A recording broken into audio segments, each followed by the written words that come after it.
barely a few miles from the exit that would take me to my favorite Krispy Kreme location. Each day I fought tooth and nail trying hard not to go there. And sometimes I actually didn't. Sometimes I drove past the exit and even felt good about it. But it was always a major struggle. My phone rang. It was my sister. "Hello," I said. "Where are you?" "In traffic on my way to work. What's up with you?" "Why on earth do you keep doing that?" she said, ignoring my question. "Doing what, Tina?" "Driving all the way downtown." "I do it because this is a free country and because I want to." "Whatever." "Whatever is right. Now, did you want something in particular, or were you just calling to harass me?" "I'm calling for 2 reasons," she replied. "Well, actually 3. First, I wanted to tell you that I got promoted yesterday to purchasing manager." "Well, good for you. I know you've been wanting that to happen." "I have, and it's going to pay me $15,000 more a year. Then, on top of that, Riley Jackson asked me out. You know, that fine as wine anchorman on Channel 8. "That's nice." "Nice? It's fabulous.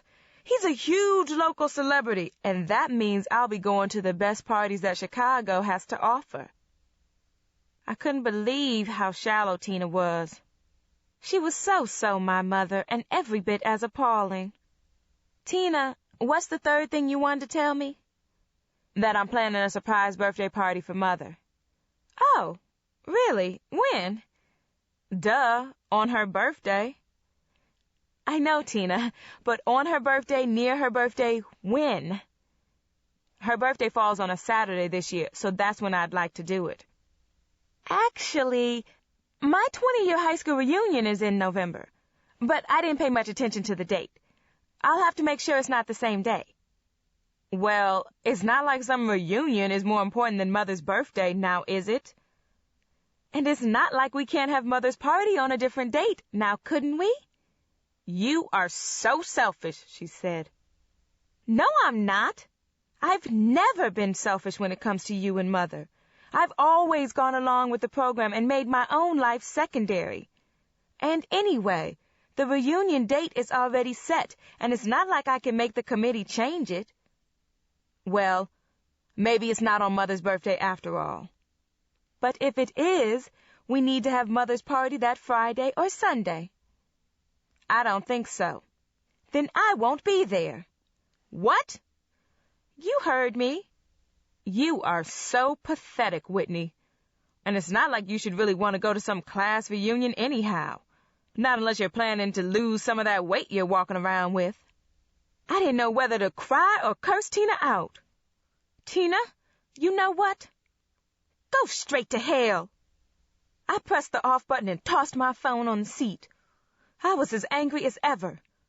The same as every other time I finished a conversation with my sister. The only time I became more irritated was when on a rare occasion I spoke to my mother. They both made me cringe. I just couldn't understand why they treated me as if I didn't matter. But I knew it was mainly because they were ashamed of the way I looked. It didn't matter that I wore the best clothing a plus-size woman could buy, that most men swore I had a beautiful face, or that my hair was never out of place. They didn't care about any of that. All they cared about was that I didn't look like them. Thin. They despised the fact that I didn't act uppity the way they did, or that I didn't care that much about status. They despised me for caring a great deal about food. Traffic picked up a bit, and I thought about Jarrett, the gorgeous man who dumped me just 8 weeks ago. He'd seemed so into me the first 3 months, but it hadn't been long before his daily calls lessened and he began wanting to see me only at my apartment. I soon realized that this was because he didn't want to be seen with me in public. You see, I was good enough to give him sex and a well-cooked meal, but I wasn't the person he wanted to spend the rest of his life with. I know this because he told me exactly that, word for word. I cried 2 days straight over a weekend, all the while consuming 2 whole pizzas, 2 12-packs of soda, and 3/4 of a German chocolate cake. What was a girl to do? The only thing that would certainly make me feel better for the moment, exiting the highway and heading toward Krispy Kreme. As I drove closer, I could already see the bright red light illuminated inside the window. And that meant that the originals were warm and fresh. So I rushed inside and purchased 1 full dozen. I ate 2 of them in the car before starting the ignition. I ate 4 more during the rest of my drive to work and took the remaining 6 up to my office. I wasn't proud of it, but I knew I would indulge in the rest of them before lunchtime. And why not? Because it wasn't like I had anything else to comfort me. Food was a very necessary part of my life, and right now, I just couldn't see a reason to go without it. Taylor. I drove to O'Hare International Airport in what was mostly stop-and-go traffic, and I was glad that I'd left home as early as I had. I lived in a south suburb, but at 8 in the morning, travel to any Chicago destination took a lot longer than it should have. The more I thought about it, I wasn't feeling all that well, even lightheaded, and I wished that this legal conference in Los Angeles had been scheduled for another time, specifically not close to my infamous menstrual cycle. But with the conference being a very important one, and one that the senior partners had been encouraging me to attend, I hadn't been in a position to argue about it. I did what they expected, and I wanted my promotion to happen as soon as possible.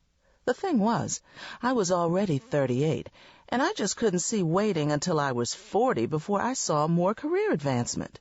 Lord knows I worked much too hard and much too competently to have that happen. I was truly the dedicated one, and my bosses had praised me many times for being their expert when it came to very nasty divorces. I also second-chaired personal injury and malpractice cases, so I guess I had a knack for representing clients who had been wronged unjustifiably. I worked hard at representing my clients to the best of my ability, and I enjoyed doing it. My cell phone rang.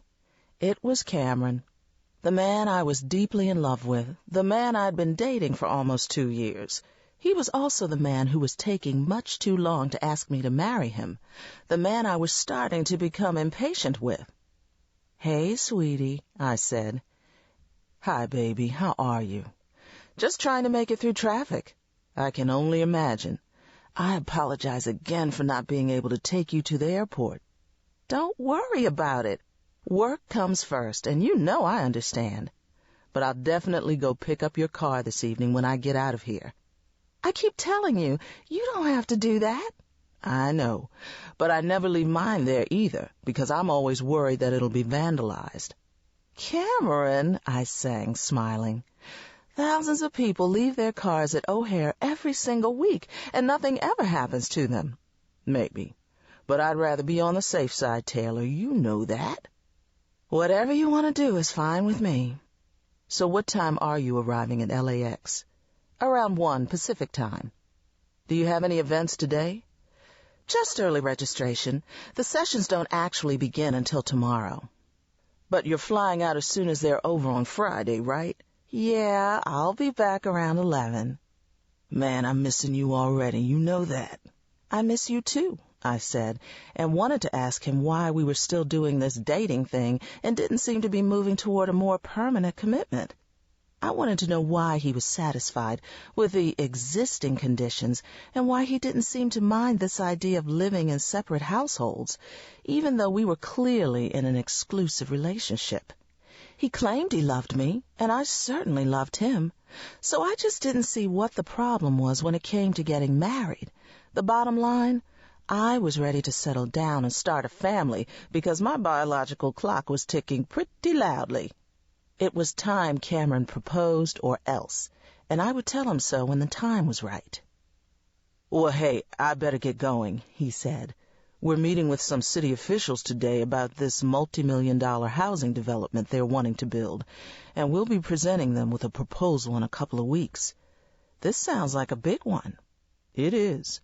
Business has been great ever since I went out on my own, but this would definitely make it better than ever."